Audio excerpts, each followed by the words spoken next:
一天呢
，All right, well, looks like everybody else is already on their way down to the Rogers Center. Got to beat the traffic down there.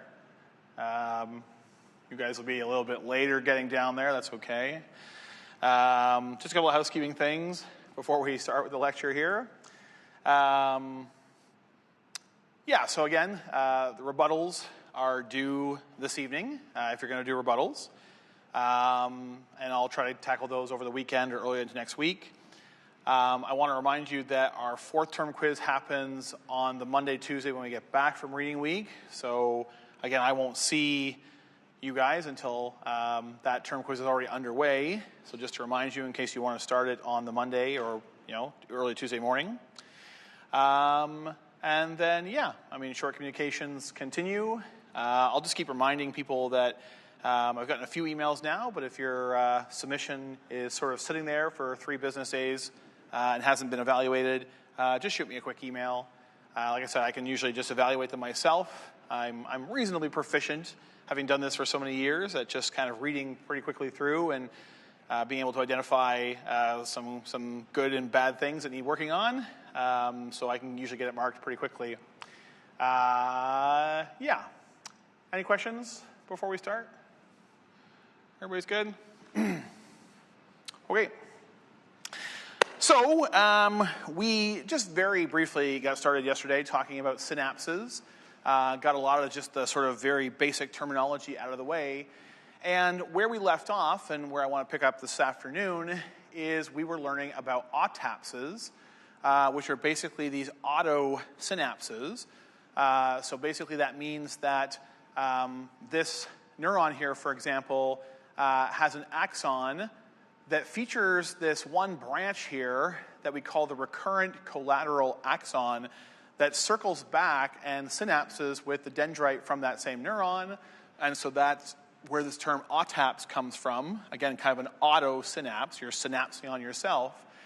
And so this blue neuron here is receiving excitation or inhibition from this green neuron through this kind of traditional synapse here. And then this blue neuron is also receiving excitation or inhibition through this autotaps, this autosynapse. So yeah, there are these two kind of inputs here coming in. I want to focus on autotapses, and we'll start by recognizing that they were discovered more than 50 years ago now. And when they were first discovered, they were thought to be kind of wiring errors, right? It was thought that it doesn't make sense for a neuron to synapse with itself, so they were thought to be kind of pathological wiring errors. And then as more research started to reveal that they were actually quite commonplace within the nervous system, then people began to investigate them as possibly being legitimate physiological features of the nervous system, and started thinking about, well, what might these things be doing? And so we'll start by thinking about excitatory autotapses, right? So an excitatory autotaps would mean that this blue neuron gets excited and generates an action potential, and then that action potential leads to the excitation of its own dendrite, which then might lead to another action potential, which would lead to excitation and another action potential, and you kind of see what happens here. You basically have this neuron kind of perpetually generating action potentials. And of course, just generating a bunch of action potentials for yourself is meaningless, but those action potentials are also then going to travel down these other axon terminal branches and be perpetually acting on whatever other neurons or effector cells this neuron might be connected to. So what then might be the usefulness of such an excitatory autotaps? Well, one very obvious answer, I think, is that you could use these excitatory autotapses as a way to ensure that the body has a sustained response to a stimulus, right? Because if you imagine that there's some kind of stimulus that initially excites this blue neuron, and then that leads to its continuous excitation and continual kind of neurotransmitter release here, you can envision that that would mean that that single stimulus could lead to kind of perpetual output of neurotransmitter, perpetual stimulation on other neurons or muscles or glands, and basically in response to a single stimulus, we're keeping a system turned on and active well beyond after the stimulus has ended. And where could that be useful? Well, imagine that you experience some kind of startle event. Again, I keep using this example of maybe just like there's a loud crash outside the lecture hall, and your sympathetic nervous system is turned on by that loud noise. You're thinking like, God, what is happening out there? Am I going to have to be suddenly part of a BC32 militia that's going to go out there and take care of what's happening? That one stimulus event, that crashing sound, activates, say, your sympathetic nervous system. You don't necessarily want your sympathetic nervous system to only be activated while that crashing sound is happening, because even after that initial crash, maybe there's something else that's going to happen that requires you to keep that sympathetic fight or flight state intact and ready to run or fight. So we could see right there how we might want a single stimulus. Even after the stimulus is over, we still might want the system that was turned on by that stimulus to continue to be on. And so if you imagine, for example, that this is a sympathetic nervous system neuron, and we have that stimulus, that auditory crashing sound, we could see how an excitatory autotaps keeps this neuron firing, keeps our heart rate activated, keeps our eyes dilated, does all these sympathetic things long after the stimulus is over. And then only once we kind of, want to say, okay, there hasn't been a crashing sound for 10 or 15 minutes now, maybe there's no real threat here, then we could go in and inhibit that blue neuron, and then it would stop generating action potentials, stop exciting itself, and we could shut the system down. So this is kind of this almost like light switch idea of autotapses, right? It's like when you go into your room and you turn a light switch on, you don't want it to be like, well, I pushed up on the switch to turn the light on, and then as soon as I take my finger away, the switch goes back off. You want that light to stay on as long as you're in the room, and then you'll purposefully turn it off on the way out.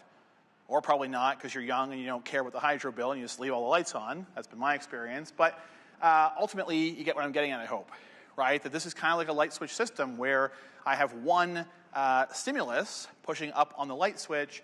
The circuit stays on essentially until such time as I actively turn it off. So that would be an advantage of an excitatory OTAPS. Let's think about inhibitory OTAPSs now. Where could they be useful? And one of the places where they've been shown to be useful is when we need to synchronize a population of neurons in terms of their action potential firing. This figure I'm going to show you here is kind of based on a mathematical model. So what they were doing was just thinking of a very simple 4-neuron network, which is pictured here. The figure below, not to get too detailed here, the y-axis is basically showing you kind of the firing rate, the action potential generation rate of any one of those neurons. And then the x-axis is the average action potential rate of all of the neurons. And so you can actually look at that plot and get a bit of a sense of how synchronized are all these neurons. So if you look at the first setup here, you just have 4 interconnected neurons, and there are no inhibitory OTAPSs. You can see a lot of spread in the data here, which suggests that there's not a lot of synchronization in the neurons. You know, this one particular neuron, for example, could be sending out action potentials at a given rate, but then the average of all the neurons in that population is kind of spread all over the place. So it's not like they're all firing at the same time. There's not a lot of synchronization here. But what they show in this system is that the introduction of a single inhibitory OTAPS on this first neuron, for example, see how that leads to perfect synchronization now of all the neurons, right? Whatever rate this one particular neuron is firing at, all the other neurons are firing at that exact same rate. And so now you have this perfect synchronization.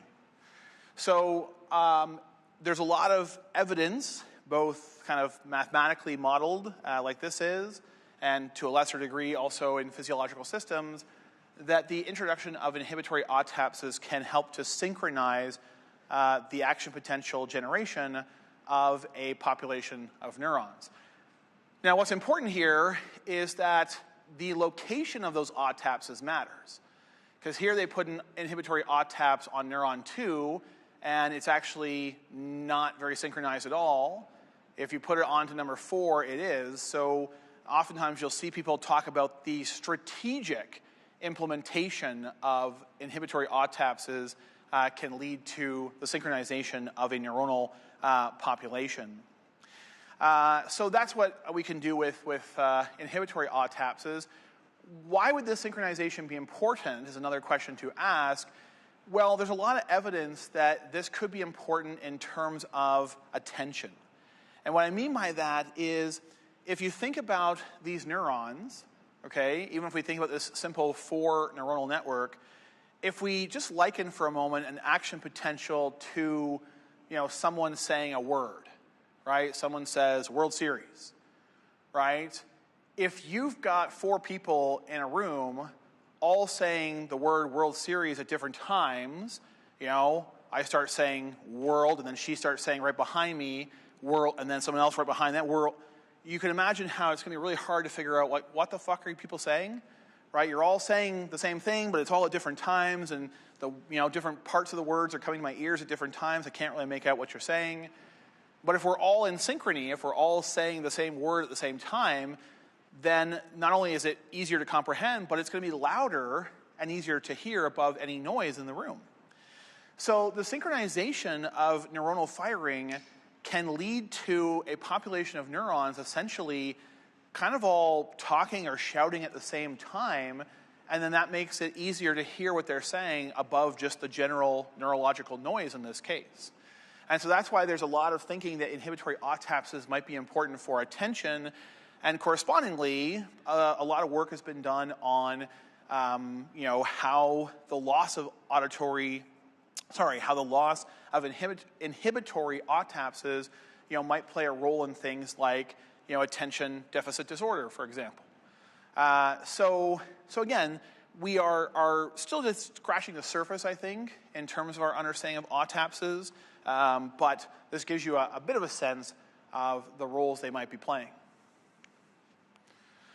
What I want to talk about next are the two major types of synapses that we find in the nervous system. The two major types are electrical synapses and chemical synapses. And so we're going to spend a little time here this afternoon talking about the difference between them. So just starting off here in a very general way, so on the left we have an electrical synapse. So here is the axon terminal of the presynaptic neuron, and here it looks like we're dealing with a dendrite from a postsynaptic neuron over here. What you'll notice with electrical neurons, electrical synapses rather, is that you will see the presence of what are called gap junction channels, or just gap junctions. So an electrical synapse is just a gap junction, or usually a series of gap junctions, that are directly connecting the cytoplasm of the presynaptic neuron to the cytoplasm of the postsynaptic neuron. That's what gap junctions do. They directly connect the cytoplasm of the two cells. And so what happens, as a note here, is you can have ions directly flowing then from the presynaptic cell to the postsynaptic cell. So let's say we have an action potential that's traveling down this presynaptic neuron. So we've got these sodium influxes that are occurring through the voltage-gated sodium channels. Those sodiums that are coming in to the postsynaptic neuron could then literally travel through the gap junction channel to get to the postsynaptic neuron and directly depolarize that neuron. So this is what an electrical synapse is. We're basically saying that there's an electrical connection, right? We have ions, charged species, which is the basics of electrical signaling. We have electrical species, electrical conduction taking place from the pre to the postsynaptic neuron via the gap junctions that are connecting the cytoplasm of those two neurons. So that's an electrical synapse. And again, we'll go into a bit more detail of it here in a minute. On the right, we have a chemical synapse. So instead of an electrical signal traveling from one neuron to the next, we have a chemical signal now. So what you find when you look at the presynaptic axon terminal here in a chemical synapse is you'll see all these synaptic vesicles. And they're filled with neurotransmitters. And what will happen is when an action potential arrives at the axon terminal of this postsynaptic neuron, it will cause those synaptic vesicles to merge with the presynaptic membrane and thereby undergo exocytosis to release their neurotransmitters into the synaptic cleft, right? Into that space that separates the pre- and postsynaptic neuron.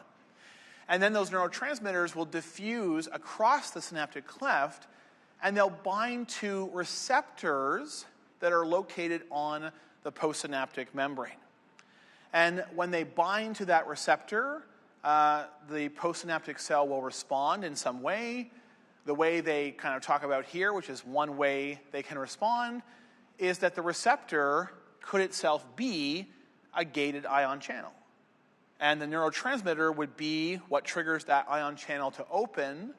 And then now you have changed the membrane permeability of the postsynaptic membrane. And depending on which ion the channel corresponds to, that's going to lead to either a depolarization or a hyperpolarization of the postsynaptic cell, thereby either exciting or inhibiting that postsynaptic membrane. All right, so you can hopefully see the difference here between these two types of synapses. But we're going to, I want to make this point here first. So, I guess the first point I'll make here is that we're going to talk about both of these types of synapses in a bit of detail here. But as it mentions, the vast majority of the synapses that we find in the nervous system are chemical synapses. But as it also mentions, electrical synapses are way more common in the nervous system than we used to think they were. It mentions here they are especially common during the early development of the nervous system, and we're going to talk more about that in just a moment.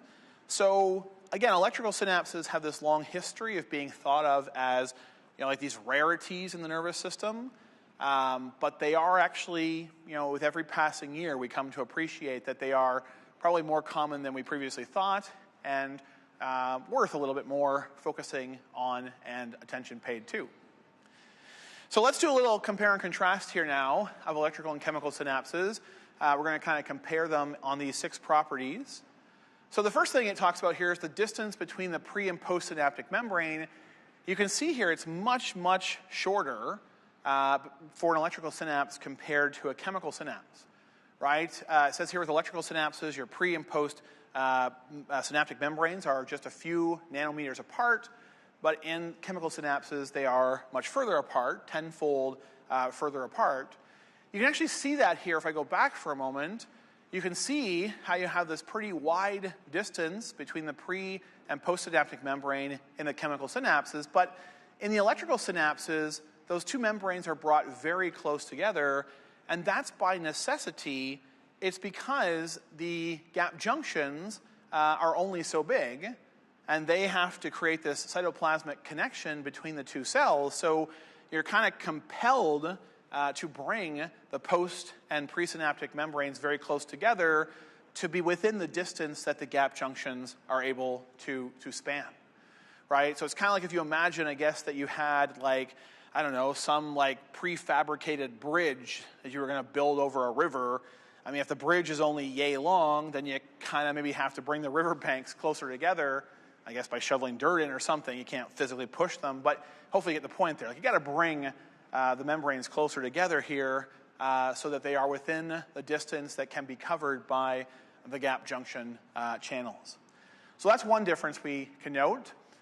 The second thing they talk about is there cytoplasmic continuity between the pre- and postsynaptic cells? So we've already established that yes, there is with electrical synapses. That's what the gap junctions do. With the chemical synapses, the answer is no. So that's simple.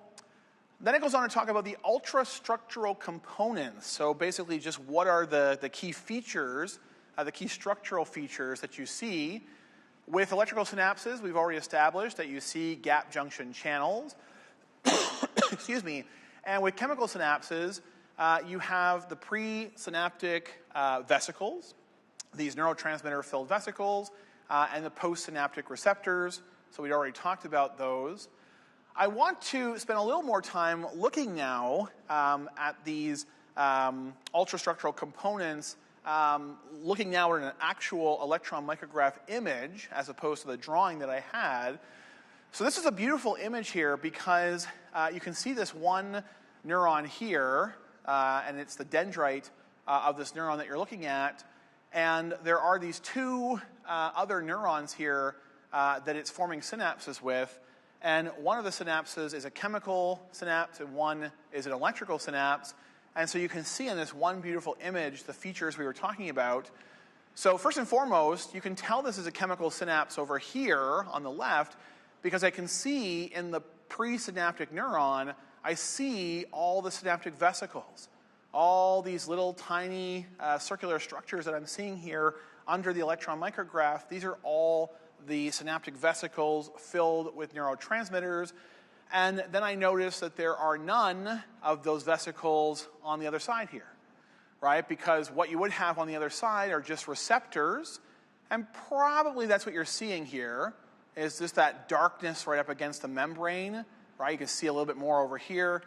Possibly you're seeing clusters of the receptors there, but I definitely can tell that there are no vesicles on the postsynaptic side of that synapse. They're only there on the presynaptic side.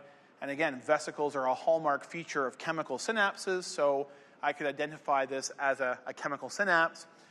You will also notice, if you can see the 2 membranes here, so there's the dark line that is the membrane of this cell, and there's the dark line that is the plasma membrane of this cell, and I can see a clear light spot between them, right? All along the length of that chemical synapse, I can see that little clear grayish spot in between those 2 black lines, reflecting how the pre- and postsynaptic membrane are kind of far apart. Contrast it over here with my electrical synapse over here. I'm not seeing those small little vesicles. I mean, I guess you see a few little things here, but I don't know what the hell they are. but I certainly don't see a whole lot of them, so this is probably not going to be a chemical synapse. And I can also see here where the electrical synapse is. Note that those two membranes come so close together that I actually can't see a space between them anymore, right? And so that's another hallmark feature of the electrical synapse. And then what you're likely seeing, this sort of dark material on either side, is probably the gap junctions. I can probably see the cluster of gap junctions there. And so, in fact, they blow up the electrical synapse here a little bit more. So you can see there's no light gray space in between those two membranes. They are coming so close together that the electron microscope can't even see that little tiny 3.5 nanometer space between them. And then again, you can sort of see this dark material on either side that is likely to be the gap junctions. I actually want to focus a little bit more on gap junctions here for a moment. So gap junctions are comprised of a multitude of individual proteins. So the basic unit of a gap junction is a protein called a connexin. And so one of these little gray cylinders that they've circled here is a connexin protein. Each cell, so both the post and presynaptic cell, will make 6 of these connexins, and then they'll join together to create what's called a connexon. So 6 connexins come together in a circular arrangement to make a connexon, O-N, on the end. And then the 2 connexons of the pre- and postsynaptic cell, they come together to form your gap junction, right? So it's connexins leading to connexons leading to gap junctions, right? This is how we build our gap junctions. I also want to kind of highlight here that gap junctions are not just permanently open channels. They are actually gated channels. And I want to just talk briefly about the factors that can factors that can induce the closing of the gate. So the figure I have here actually highlights there are 2 different kinds of gating that these gap junctions undergo.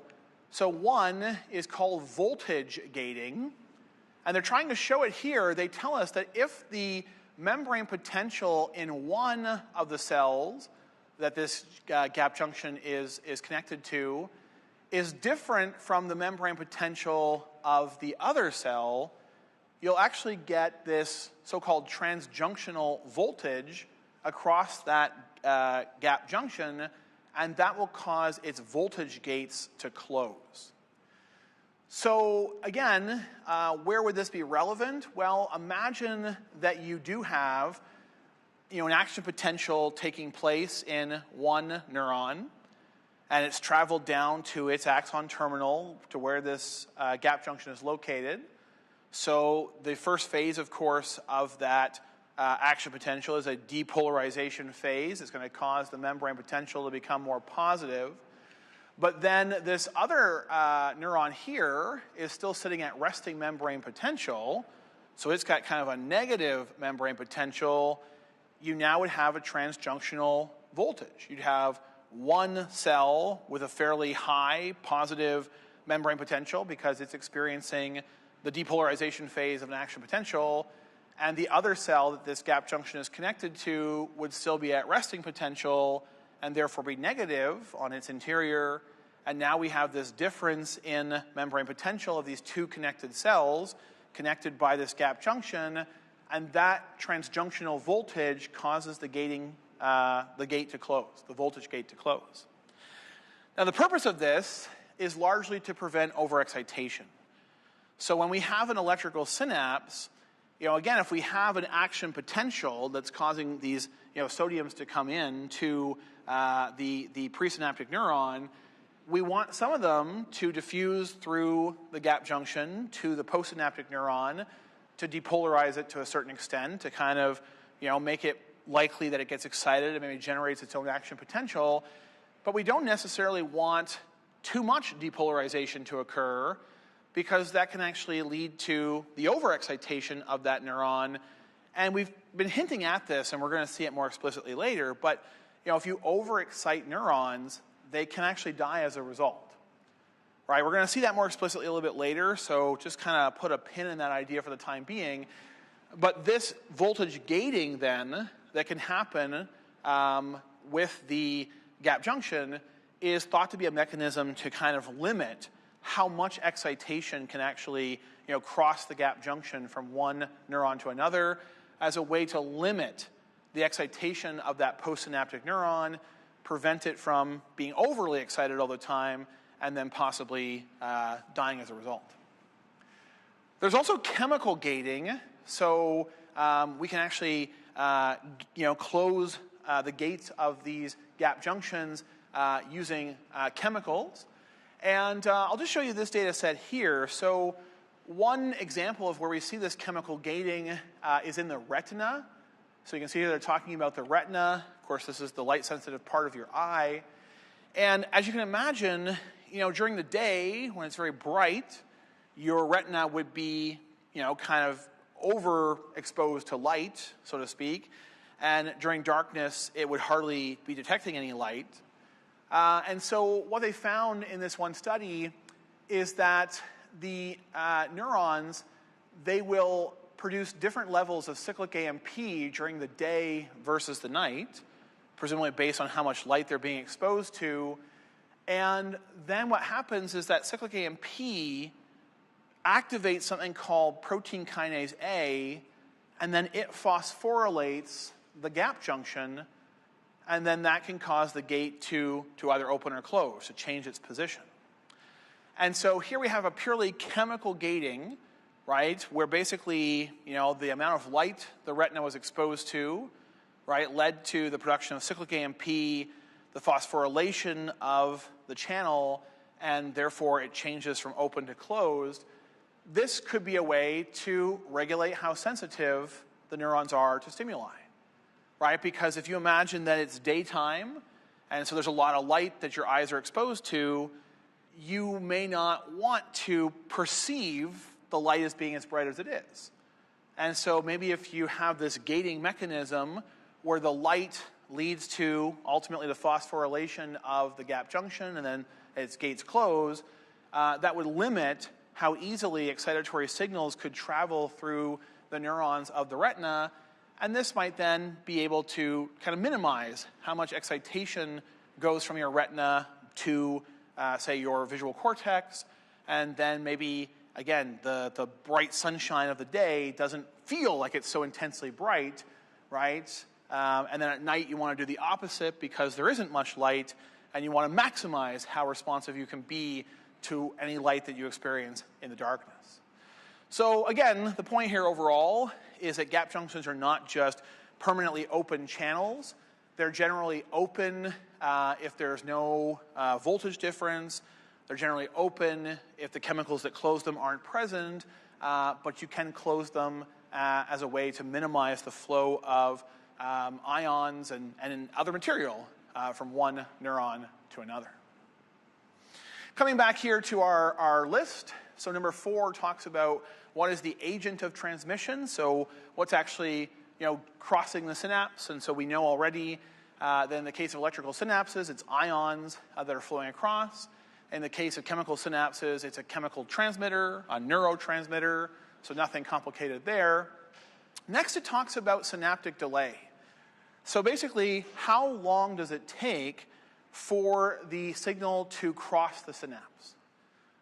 You'll note here that with electrical synapses, it says there's virtually no delay, right? Basically, ions could just rapidly flow through the gap junction from one cell to the next, so virtually no delay.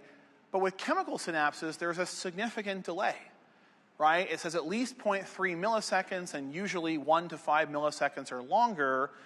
And that reflects how much time it takes, from when the action potential arrives at that chemical synapse. You then have to trigger the, synaptic vesicles to move towards the presynaptic membrane. They have to merge with it. They have to release their neurotransmitters. Those neurotransmitters have to diffuse across the cleft and bind to a receptor. The receptor has to be activated, maybe open its gate, and then ions start moving through it, and then suddenly now you see a membrane potential change in the postsynaptic membrane. There's a lot of stuff that has to go on, so that's what accounts for the delay. So we can look at this here. This figure just kind of illustrates this delay here. So if you're looking at the membrane potential of this presynaptic cell and the membrane potential of this postsynaptic cell, you'll notice that in the electrical synapse, I mean, the peak depolarizations here are hardly offset at all, right? Like maybe we're talking there about 1/10 of a millisecond. So their peaks are basically at the same time because ions can just rapidly move through the gap junctions that connect the two neurons here. But with a chemical synapse, we can see that significant delay, right? The presynaptic cell hits peak depolarization here, but it's another 1/2 a millisecond before we actually see the peak depolarization in the postsynaptic cell. Now, you might be saying to yourself, okay, well, 0.5 milliseconds, 1 millisecond delay, like that's nothing, right? Like that doesn't feel like much of a delay. But here's how you contextualize that. Electrical signals can travel at speeds of 15 centimeters per millisecond. So if we imagine we have just a 1 millisecond delay, basically that's the difference between the signal being here or the signal being over here 15 centimeters away. That's a lot of distance when you think about the lengths of your body and your neurons. Like that's a lot of distance, right? I feel like if we scaled it up, maybe I should have maybe done this in advance, but if we scaled this up to like you traveling down the highway, I mean, I feel like it's like you saying, hey, I stopped for 5 minutes at the en route, but, because the other car was traveling, 200 kilometers an hour, like they covered a lot of distance in that 5 minutes while I was in taking a pee break. And so now we're actually, the two cars here traveling together are now very separate down the highway. So I'm hoping that makes sense, right? Because of how fast electrical conduction can travel, even a millisecond delay, again, can lead to a 15 centimeter difference in how far an action potential could have traveled in that time, or how far an electrical signal could have traveled in that time. So it doesn't seem like a huge delay until I think you kind of think about it in those contexts. And so what's interesting about this is that one of the places where electrical synapses are used in the nervous system is they're used in places where speed is of the utmost importance. And so what I have here is a figure that's talking about the mammalian startle response, which is basically how when you hear a sound or when you get touched by something, so in this case they use like a puff of air, when you hear a sound or something touches you, you immediately kind of, contract your muscles because you think you're being threatened by something. So they're just tracing out the pathway here for us. So here in the auditory side, the acoustic side, here's the cochlea of your inner ear that detects that sound. There's neurons that then travel to the cochlear root within your spinal cord. Not within your spinal cord, but within your brainstem.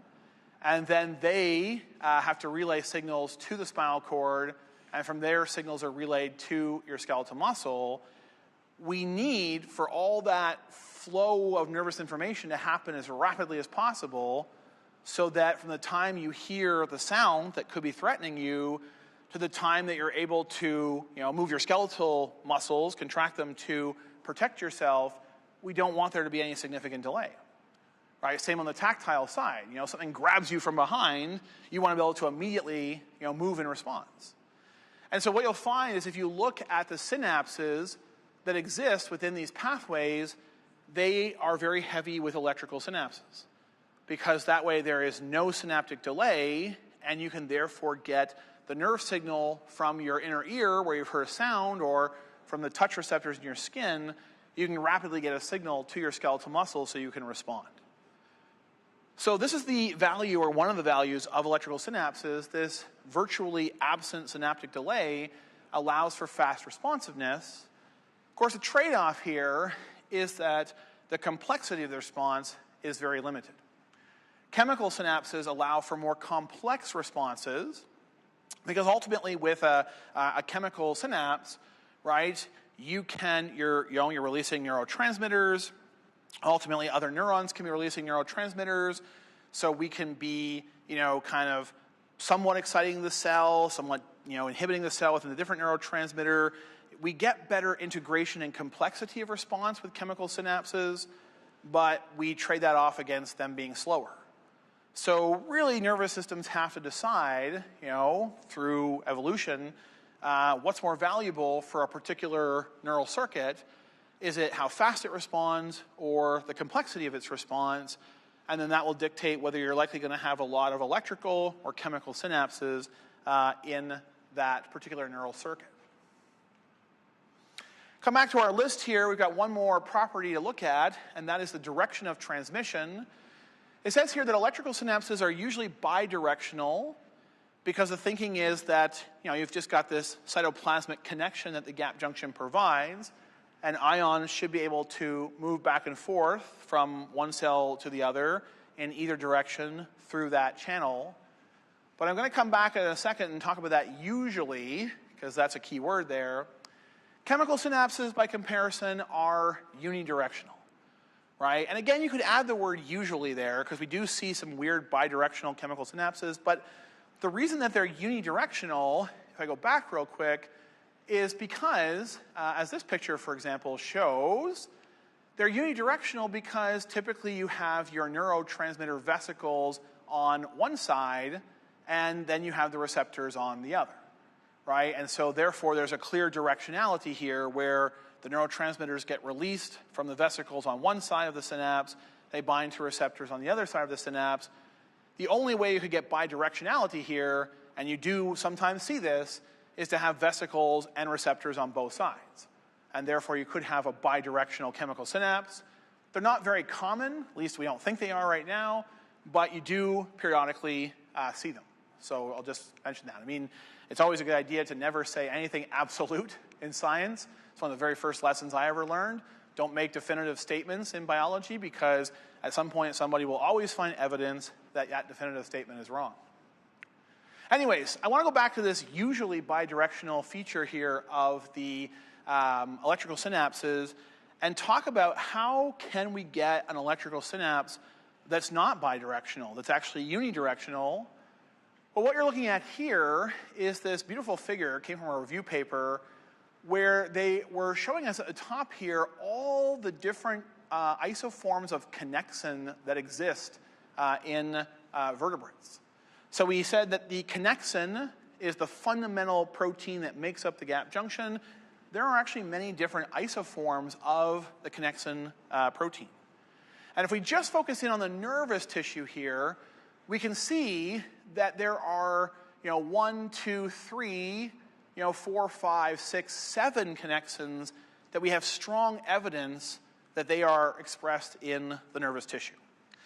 So what this, of course, means is that we can actually create many different kinds of gap junction channels depending on the kinds of connexins that we use. And so that leads me to this figure here, and that kind of illustrates the point. So here we have what's called a homomeric connexin, or connexon, to emphasize the O.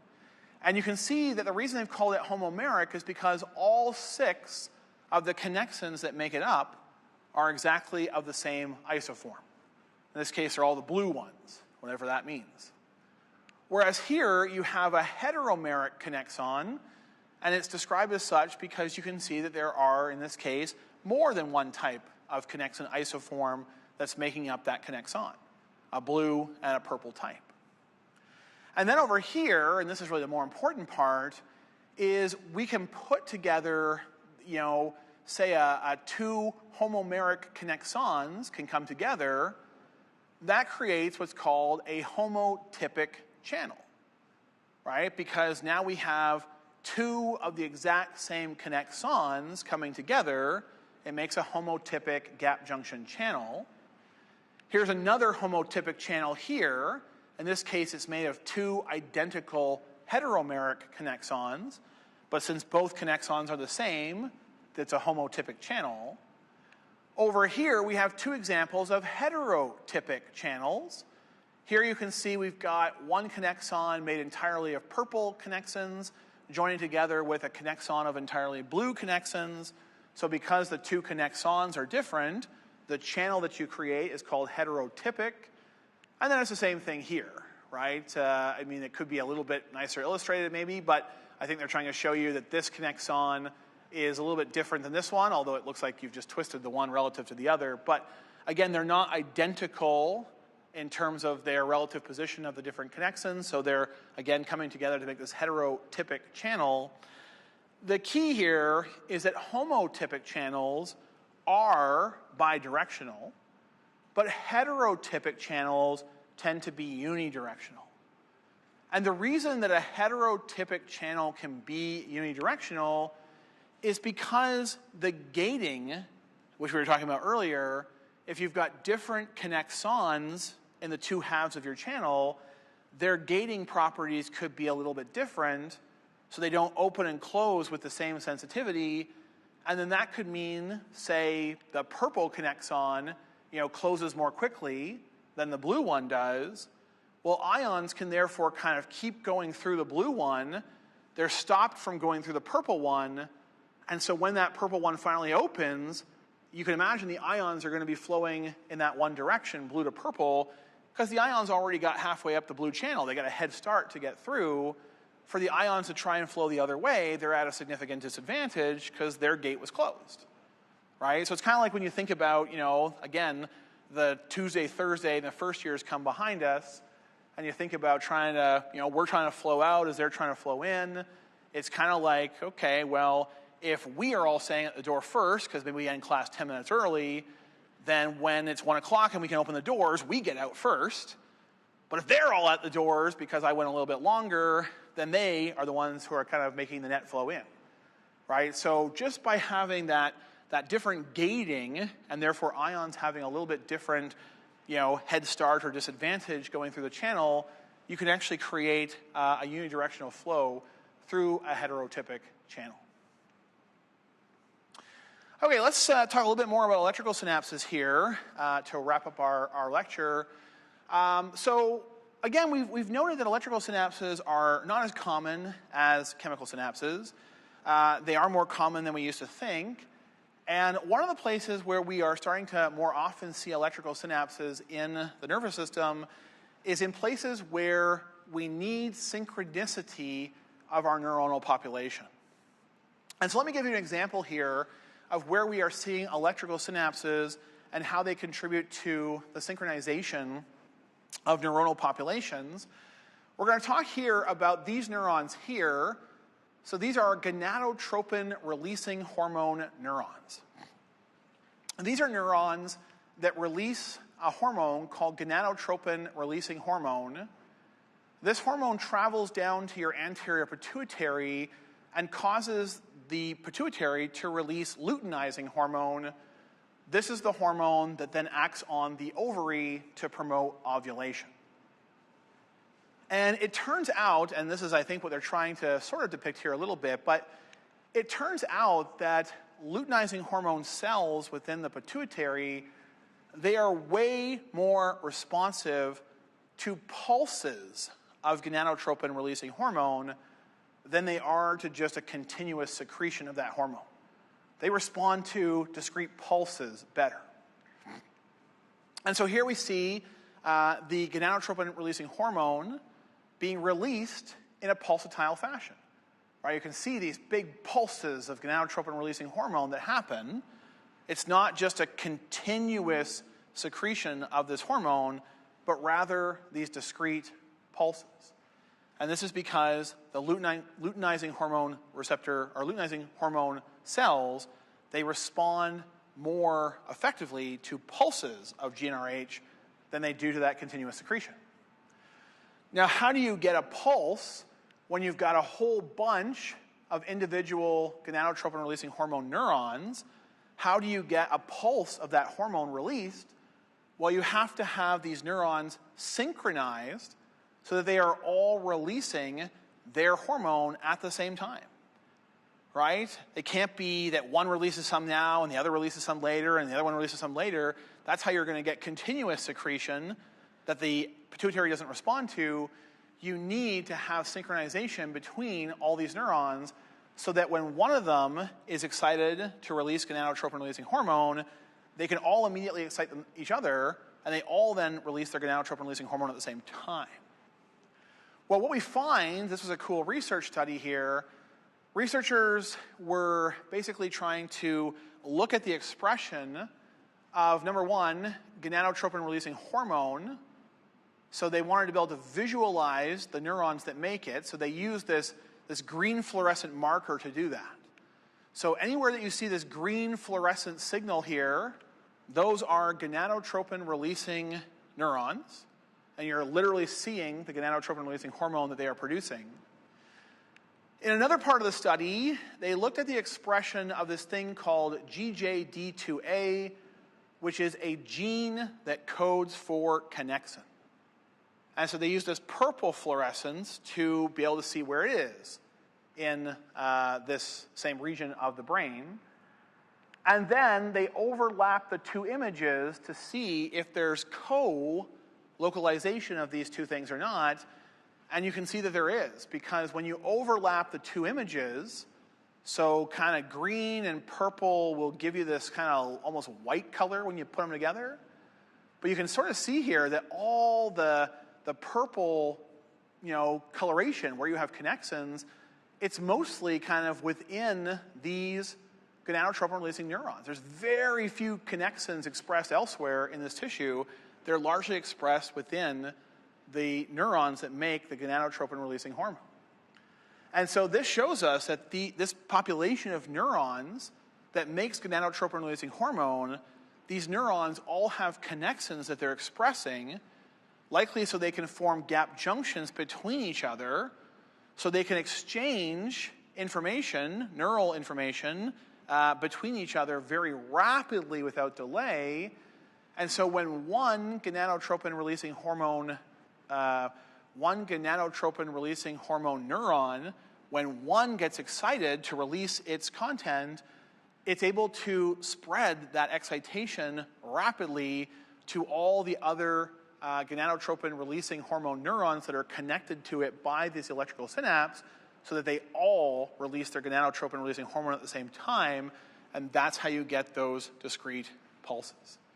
So again, anywhere in the nervous system where you need neurons to be synchronized, you're likely going to find electrical synapses connecting those neurons, because that will allow for that easy synchronization of that population. Okay, we're pretty much out of time, so we'll stop there. We've got some more stuff about electrical synapses that we can cover on Tuesday, or I guess not Tuesday, but 2 Tuesdays from now. So yes, enjoy your time away. Don't forget again that the Term Quiz 4 comes up on the Monday, Tuesday when we get back. And I'm really hoping that by the time I see you next, we'll be in the Blue Jays or World Series champion era of our lives. If not, I'll probably just be massively depressed and the lectures will suck for the rest of the semester, but that's up to you how you want it to go down here, all right? Go Jays. All right, have a good weekend. I will see you after the break. Happy Halloween, I guess, in the meantime, too. So much happens while we're gone. Enjoy it.